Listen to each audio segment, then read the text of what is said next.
मौजू का एक छोटा सा टॉपिक है बिल्कुल, उसका नाम है types of IV drips. Types of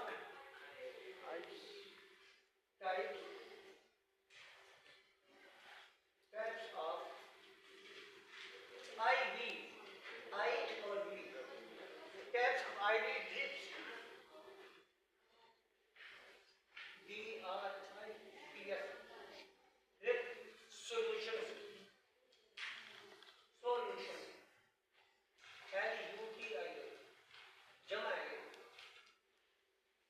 solution. जो सॉल्यूशन होता है उसमें दो कॉम्बिनेशन भी होते हैं, तीन भी होते हैं और भी होते हैं। ये जो लफ्ज लिखा हुआ टाइप्स ऑफ आईवी, आईवी का मतलब है इंट्रावीनस। आईवी का क्या मतलब है? Intravenous, intra INTRA, intravenous, DELUS।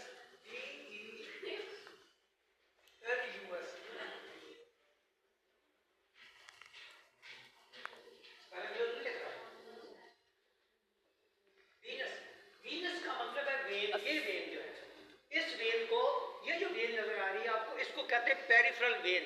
क्या कहते हैं? पेरिफेरल। इसको पेरिफेरल वेन के नाम से कहा जाता है, पेरिफेरल वेन कहा जाता है। इंट्रावीनस का अब्रिविएशन है आईवी, इंट्रावीनस।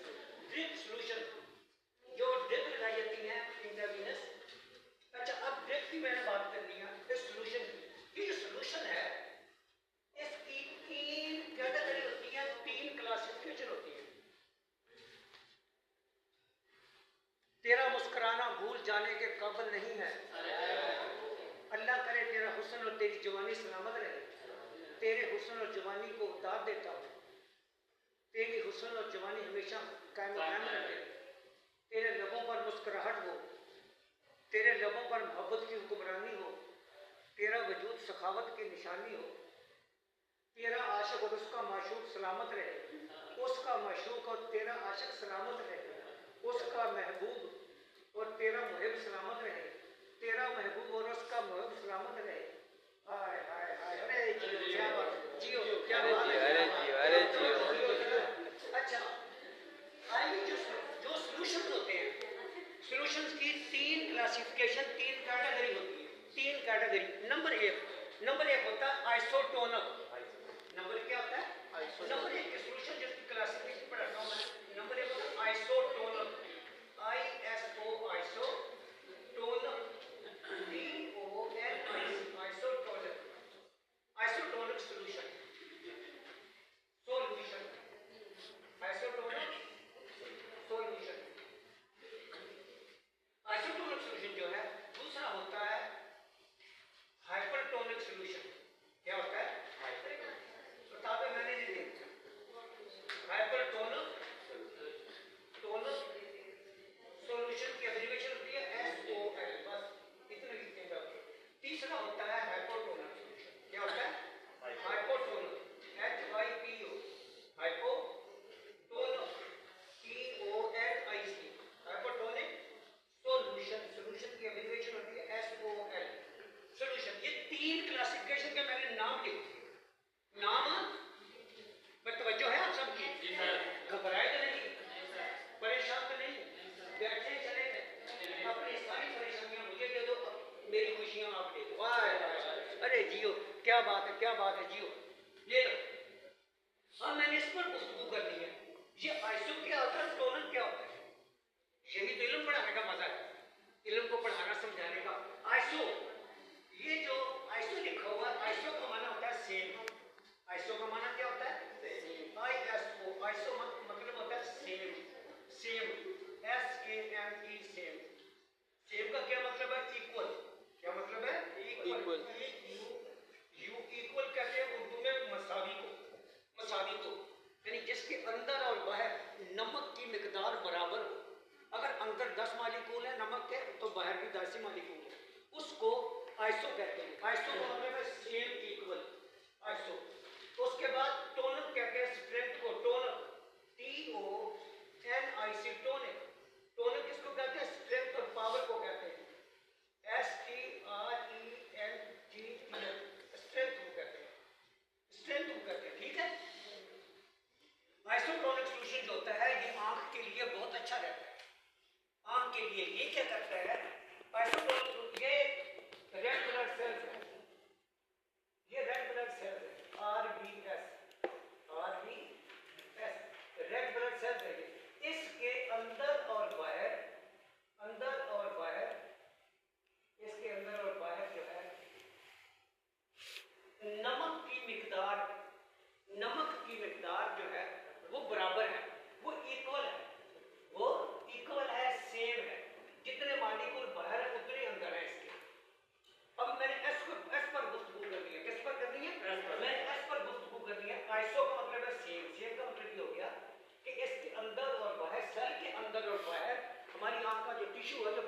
टिश्यूओं उनके अंदर और बाहर जो है नमक की साल्ट की मिकदार, S stand for salt, salt की मिकदार बराबर है।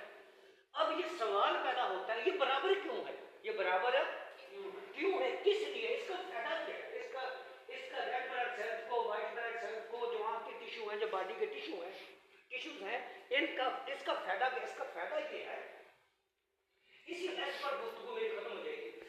स्ट्रेंथ हो गया, एस जो है S stands for shrink, swell पर एस डब्ल्यू ई हो गया, swell shrink, S H R I N T shrink. अब मैं दो लफ्ज S stands for swell, S stands for shrink.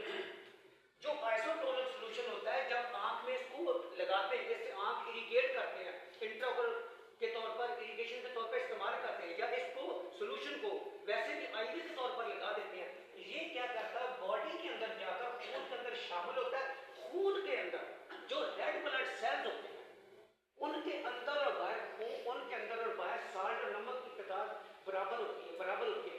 ना ये जाकर ये सॉल्यूशन लगने से ना ये रेड ब्लड सेल को श्रिंक करता है, ना स्वेल करता है, ना श्रिंक करता है, ना स्वेल करता है। इसी को आइसोटोनिक सॉल्यूशन कहते हैं। कोई नुकसान नहीं, ना आंख के अंदर ना बाहर, ना जिस्म के अंदर, तो उसको आइसोटोनिक सॉल्यूशन कहते हैं। तवज्जो है जी सर, तवज्जो है, आए समझ आ गई। आइसोटोनिक कहते हैं किसको, इसका फायदा क्या लगाने का, आए ये सॉल्यूशन। अब मैं आपको इस बात का यहाँ पर ना ये स्वेल करते हैं, ना ये श्रिंक करते हैं, ना ये स्वेल करते हैं, ना ये श्रिंक करते हैं। अब मैं यहाँ पर आता हूँ, अब इनके नाम क्या है। आइसोटोनिक सॉल्यूशन की एक लंबी लिस्ट है, एक लंबी लाइन है। ये आईवी देते हैं, फिर इसका फायदा है, आंख की इरिगेशन और एक्सप्रेशन के लिए यूज करते हैं, फिर भी इसका फायदा है। क्यों, इसलिए फायदा है कि ये सेल्स को, आंख के सेल्स को, रेड ब्लड सेल्स को, वैसे भी जो मसल्स हैं उनके सेल्स को ये क्या करता है, ना स्वेल करते हैं, ना श्रिंक करते हैं, ना स्वेल करते हैं, ना ये श्रिंक करते हैं। ठीक है, अब आता हूँ इधर, एक दूसरा एप्लीकेशन, हाइपरटोनिक सॉल्यूशन। हाइपरटोनिक, टोनक कहते हैं स्ट्रेंथ और पावर को किसकी पावर को, साल्ट की पावर को। साल्ट की पावर क्या है, जो हाइपरटोनिक सॉल्यूशन होते हैं, हाइपरटोनिक के बाहर जो है साल्ट की मिकदार ज्यादा होती है, अंदर कम होती है। हाइपरटोनिक जो होते हैं उनके बाहर कम होती है, अंदर ज्यादा होती है। अब मैं इस पर आता हूँ, ये जो हम मुख्तलिफ किस्म के सॉल्यूशंस यूज करते हैं, डिपार्टमेंट ऑफ ऑप्थेल्मोलॉजी में सबसे जो सॉल्यूशन इस्तेमाल किया जाता है, ऊपर लिखा हुआ है types of IV drip solutions. Sodium chloride 0.9% normal, ये नॉर्मल सप्लाई है। 0.9% क्या है, इसकी फॉर्मूलेशन है, इसकी स्ट्रेंथ है, इसकी पावर है, तो इसकी स्ट्रेंथ है और इसकी पावर है। मैं आपको बताऊं, नीचे स्पेशली शुगर डिजीज, ये जो पेशेंट शुगर के होते हैं उनमें ये लगा देते हैं। वैसे भी जो साल्ट होता है ना, ये जैसे ही ब्लड में जाता है, ब्लड को स्टिमुलेट करता है, ब्लड को, इससे बीपी हाई हो जाता है, बीपी का इसके साल्ट होते हैं, इसके मॉलिक्यूल्स होते हैं, बीपी को स्टिमुलेट करता है और ब्लड प्रेशर इंक्रीज होता है।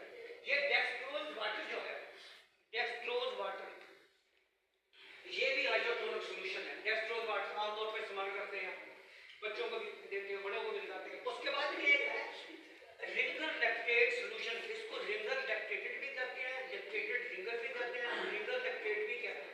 सॉल्यूशन है ये जो सॉल्यूशन है, ये इसकी कौन सी क्लासिफिकेशन है, ये आइसोटोनिक है। ये आई के लिए आमतौर पर इस्तेमाल करते हैं, ऑपरेशन के दौरान भी इस्तेमाल करते हैं, और वाटों में भी आमतौर पर वो पेशेंट जिनको लूज मोशन, डायरिया वगैरह वॉमिटिंग होती है उसमें लगाते हैं।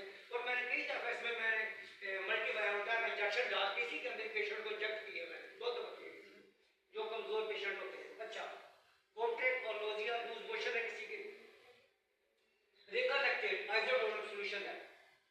उसके बाद है डेक्स्ट्रोसैलाइन। डेक्स्ट्रोसैलाइन भी सॉल्यूशन जो होता है, ये भी आइसोटोनिक है। ये भी, इसके और भी बहुत से नाम है, ये मत समझिएगा कि बस इतने नाम है ये खत्म हो गए, नहीं, बहुत से है। डेक्स्ट्रो 5% होता है, डेक्स्ट्रोसैलाइन होता है। अब आता हूँ मैं मैरिटाल सॉल्यूशन पर। मैरिटाल आईवी इंट्रावेनस सॉल्यूशन, इसकी फॉर्मुलेशन 20% होती है। ये क्या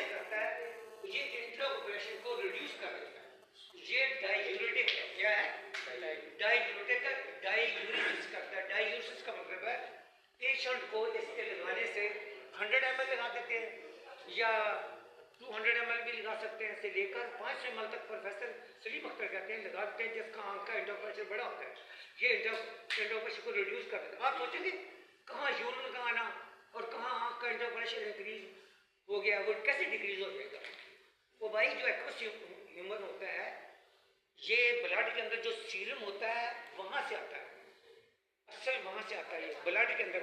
और यूरिन कहाँ से बनता है? यूरिन कहाँ से एक्सक्रीट होता है? किडनी से। किडनी से, किडनी जो है यूरिन एक्सक्रीट करती है, ब्लड से एक्सक्रीट करती है।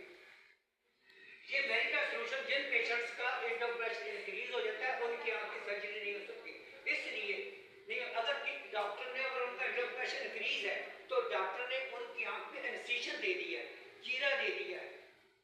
उसके मुख्तलिफ साइज होते हैं, 8 to 10 mm भी होता है, 10 से 12 mm भी होता है, 5.2 भी होता है, 3.2 भी होता है, बहुत से हैं ये। उससे आंख का प्रेशर ये होगा तो फौरन आरएस बाहर आ जाएगा, आरएस बाहर आ जाएगा और आंख कोलैप्स होने का बड़ा खतरा होता है, आरएस रप्चर हो जाएगा, आरएस बाहर आ जाएगा। ये इसलिए शुगर और ब्लड प्रेशर दो बीमारियां ऐसी हैं कि ये हर पेशेंट से पहले कंट्रोल होनी चाहिए, कंट्रोल होनी चाहिए। और इसकी फॉर्मुलेशन 20% है, इसकी भी लगने से ये आपके ना टिश्यू को स्वेल करती है, ना श्रिंक करती है, ना टिश्यू के साइज को कम करती है, नेचुरली होती है। ये डायूरेटिक है, डायूरेटिक इसके लगने से फोन करता मुझे वॉशरूम में लेके जाओ, मैं यूरिन आएगा। जैसे वो यूरिन खोल के करता है उससे क्या होता है? एंडो प्रेशर कम हो जाता है। एंडो प्रेशर कम होने से क्या होता है? एंडो प्रेशर उसका कम हो जाएगा और जो आंख में पेन हो रही होती है वो रिड्यूस हो जाती है, बिल्कुल ही खत्म हो जाती है, रिलैक्स हो जाती है, आई बिल्कुल टेंस होती है। जिसका भी आई इंक्रीज होता है उससे आंख टेंस होती है, आंख के अंदर कचाव होता है, बिल्कुल आंख सख्त होती है, हार्ड है। आमतौर पे आप अपनी आंखें यूं करके देखो ना, जो डॉक्टर फिजिकली देखते हैं ना बगैर उसके नहीं उसके टोनोमीटर के, टोनोमीटर के आजकल एयर पफ टोनोमीटर आ गए हैं, डिजिटल टोनोमीटर आ गए, उससे देखते हैं, सामने बिठाकर पफ मारे पता चले कितना। वैसे भी डॉक्टर मैनुअली ऐसे देख लेते हैं कि इसकी आंख जो है, इसकी आंख जो है सॉफ्ट है। हाँ नॉर्मल तौर पर आमतौर पर मैं भी देख लेता हूँ, तो वैसे मैं नहीं देखता किसी की आंखें, मुझे कोई शौक नहीं है, जिसको शौक है वो देखे। अच्छा, मेरी अपनी एक फील्ड है इल्म बयान करने की जी, तो इससे ये होगा कि उसका लेकिन उस पेशेंट का फौरन तौर पर हमेशा नहीं करते, उसको वेटिंग लिस्ट में रख लेते हैं, उसका नेक्स्ट डे करते हैं। इधर कई पेशेंट होते हैं जो कि वापस वार्ड में उनके ड्रेसिंग में एक आईपैड लगा होता है, एक ही उनकी पट्टी लगी होती है, वार्ड में आके उतार देते हैं और उनकी फौरन जो है वो आईवी में का स्विचर लगा देते हैं। ये बड़ी बात है। ये सब कितने आपको पढ़ाने में, सोडियम क्लोराइड 0.9% होता है, इसको आमतौर पर नॉर्मल सेलाइन भी कहा जाता है, सही नाम सोडियम क्लोराइड। ये CH जो है मेडिकल में काफ की आवाज देता है, किसकी? काफ की। वैसे इसको क्लोराइड नहीं पढ़ना, क्लोराइड नहीं पढ़ना। अच्छा, उसके बाद डेक्सट्रोज वाटर है 5% है, रिंगर लैक्टेट है, एक तीसरा नाम हो गया डेक्सट्रोसिनाइन है, mannitol IV solution, mannitol IV solution है। इसी तरह अब मैं जरा यहाँ तक आपको पढ़ा लिया, अब आता हूँ मैं जरा अब्रीविएशन की तरफ। जो डॉक्टर भी नुस्खा लिखता है, प्रिस्क्रिप्शन लिखता है, जो डॉक्टर भी प्रिस्क्रिप्शन लिखता है, नुस्खा लिखता है और वो उसके ऊपर अब्रीविएशन के तौर पर लिखता है, अब्रीविएट करता है। आजकल कोई अब्रीविएट करता नहीं ज्यादा, वैसे मैंने देखा वो 1+1 करके, इसका मतलब है 3 दफा दवाई खानी है, 4 दफा 1 लिख के प्लस के निशान डाल के फिर 4 दफा दवाई खानी है। अब 4 दफा दवाई तो खानी है, अकल के अंदर हो, मरीज को ये थोड़ा पता है कि उसके दरमियान में कितने घंटों का फर्क होना चाहिए। 4 आवरली भी ड्रग्स होती हैं, 6 आवरली भी होती हैं, 8 आवरली भी होती हैं ये ड्रग्स, लेकिन डॉक्टर ये नहीं बताता। 4 आवरली भी होती हैं, 6 आवरली भी होती है, 8 आवरली ड्रग्स इस्तेमाल की जाती है। जी सुनो ये मेरी बात, ओडी लिखा, ओडी का मतलब होता है 1 से डे, ये मैंने लिखी हुई है। बीडी का मतलब है ट्वाइस से डे, सुबह शाम। टीटीएस का मतलब है थ्राइस से डे, दिन में 3 बार, यानी सुबह 7 बजे, फिर 1:30 बजे 2 बजे मेडिसिन, फिर शाम को 7 बजे मेडिसिन ले लेनी होती है। इसी तरह क्यूजी का मतलब 4 टाइम्स ए डे। वैसे इनके एब्रीविएशन के बड़े मुश्किल लफ्ज मैंने इसे लिखे नहीं, मैंने आसान लिखे हुए 4 टाइम्स ए डे, दिन में 4 मरतबा, सुबह दोपहर शाम और रात को सोते वक्त 9 बजे 9 उसके बाद एचएस का मतलब है एट नाइट टाइम 9 बजे 9:30 बजे टाइम होता है एट। अच्छा स्टेट का लिखा हुआ है स्टेट का मतलब होता है एडवांस फॉरेन। जैसे फॉर एग्जांपल किसी को दर्द हुई उसने फॉरेन डिक्लोरन की टेबलेट ले ली, उसकी पेन खत्म हो गई, इसको कहते हैं एडवांस फॉरेन देंगे। एलए का मतलब होता है लोकल एप्लीकेशन। लोकल एप्लीकेशन क्या होती है? लोकल एप्लीकेशन का मतलब जो लतीफ अहमद भी है, भाई लतीफ अहमद नहीं है, इसका मतलब लोकल एप्लीकेशन। लोकल एप्लीकेशन का मतलब होता है इसके जोड़ पे दर्द हुई तो डॉक्टर ने कहा कि बैंडेजिनों के लिए मैं यहाँ लगा के मसाज कर दो, इस तरह करके, इसको लोकल एप्लीकेशन कहते हैं, लोकल एप्लीकेशन कहते हैं। उसके बाद एसओएस कहते हैं if necessary tablet constant for pain. क्या मतलब है इस बात का? इस बात का ये मतलब है एक पेशेंट है जिसको डॉक्टर ने दर्द की दवाइयां दी खाने के लिए, फर्क उसके कमर में दर्द है, पेन में दर्द है, पैरों में दर्द दी, उसने 2 दिन खाई तो ठीक होगी। तो मरीज पूछता है डॉक्टर से सर कि अगर बाद में दर्द हो तो फिर भी खा सकते हैं ये दवाई? वो कहता है हाँ, अगर जरूरत पड़े तो आप बाद में भी ये मेडिसिन इस्तेमाल कर सकते हैं। इसका मतलब ऐसा होता है कि अगर जरूरत पड़े तो जरूरी है तो वो भी आप खा सकते हैं। ये abbreviation for the dose of medicine ये डॉक्टर भी लिखते हैं। हर किसी का लिखने का एक तरीकाकार होता है। फॉर एग्जाम्पल ओडी के लिए लिखते हैं, ये ऐसे लिखते हैं बहुत से डॉक्टर, वन लिखते या लिखते हैं टैबलेट, 1 टैबलेट, कोई लिख देते हैं ओडी, ऐसे ओडी, ठीक है। ड्राफ्ट तो और तरह लिखते हैं, फिर टीडीएस लिख देते हैं, फिर साथ दिन भी मेंशन करने चाहिए। अब ये जो लिखा हुआ है ये इनकम्प्लीट है। क्यों? एक टैबलेट सुबह रोजाना लेनी है, अब कोई पता कितने दिनों तक के लिए लेनी है, नहीं, आगे मल्टीप्लाई करके लिखना चाहिए 03 डेज, 03 डेज। अब ये बात, अब ये जुमला मुकम्मल हो गया, बात मुकम्मल होगी कि एक टैबलेट रोजाना लेनी है 3 दिन तक के लिए, ये होता है। अब मरीज 20 दिन के लिए खा रहे हैं, खाता रहे वो, यहाँ यही तो प्रॉब्लम है बड़ी हमारे अस्पताल में। ये हमारे अस्पताल में एक बड़ी प्रॉब्लम है।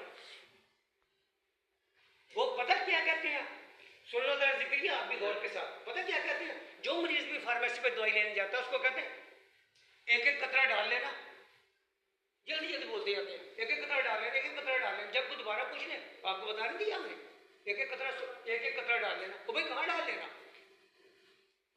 भाई? एक कतरा कहाँ डालना? मुंह में डाल लेना या कान में डाल लेना, नाक में डाल लेना, कहाँ डाल लेना? ये कुछ तरीकाकार जहालत है मेरी। तो भाई ये बताना चाहिए एक कतरा सुबह दोपहर शाम। जो आपकी आंख खराब है, जो आपकी आपकी आंख दर्द कर रही है, उस आंख में एक कतरा सुबह दोपहर शाम डालना है, ऐसे डालना है और इतने दिनों के लिए डालना है।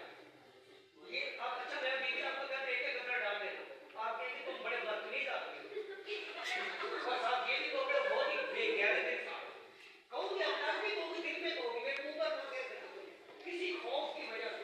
जो डर है वो औरत की है, जो औरत किसी से डर है, मेरी वो स्टूडेंट पुलिस में है ना, वो इतनी अच्छी दलेर है जिसकी कोई तरह नहीं। मुझे कहते डॉक्टर साहब मैं किसी भी मेरे पास जो बात आपके पास आई मैं आपका चेहरा ही नहीं है। ये आपको बता रहा हूँ कि ये वीडियो यहाँ तक आपको ये मैं एक्सप्लेन कर चुका, बयान कर, ये बताना बहुत जरूरी होता है। अगर एक दिन के लिए मेडिसिन लेनी है, एक दिन बताओ, 2 दिन के लिए, 3 दिन के लिए, 4 दिन के लिए, 5 दिन के लिए, ये बताना जरूरी है। लेकिन बताने का असूल और प्रिंसिपल और तरीका होता है हर पेशेंट को।